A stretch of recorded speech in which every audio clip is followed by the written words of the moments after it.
Hello everyone, কেমন আছো সবাই? চলে আসলাম নতুন একটি ভিডিও নিয়ে। ভাবলাম তোমাদের সাথে শেয়ার করি। তো আমার ফ্রেন্ডের বার্থডেতে, তো ওর বার্থডেটা করে রেস্টুরেন্টে, তাই সেজন্য আমি রেস্টুরেন্টে চলে আসলাম। তো এসে দেখি কেউ নেই, পুরো ফাঁকা। মানে আমি একটু আগেই চলে এসেছি। সবার জন্য ওয়েট করতে করতে 1 ঘন্টা পর্যন্ত আমি ওয়েট করি, তারপরে ওদের দেখা পাই।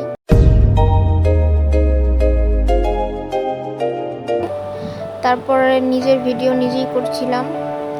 তো তারই মাঝে ওরা চলে এসেছে সবাই। এখন ভাবছে যে কোথায় বসে কেক কাটবে।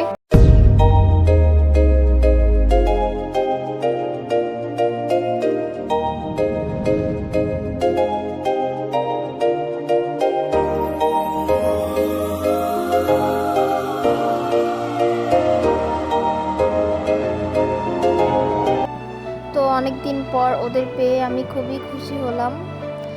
তো একজন আছে ফ্রেন্ড আমাদের মধ্যেই, সে পর্দা করে, বলতে মেয়েদের দেখলেও সে পর্দা করে, মানে একটু লজ্জা পায়। তাকে এখনই আপনারা দেখতে পারবেন, ওই যে দেখেন, সে মোবাইল দিয়ে তার মুখটা আসলে ঢাকছিল।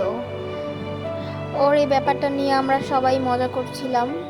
তো মানে মেয়েদের দেখলেও ও লজ্জা পায়, ও একটা মেয়ে হয়ে। আর সেই ফাঁকে ও আমাকে আবার ভিডিও করছিল, এই ভিডিওটা ওই করছিল আমাকে। পুরো ভিডিওটি আমার কাছে নেই, সরি, এই জন্য আমি পিকচার দিয়েই পুরো ভিডিওটা মেক করছিলাম। কিছু পিক তুলি আমরা। তো আমার ভিডিও ভালো লাগলে লাইক কমেন্ট শেয়ার করবেন। ভালো থাকবেন সবাই, আল্লাহ হাফেজ।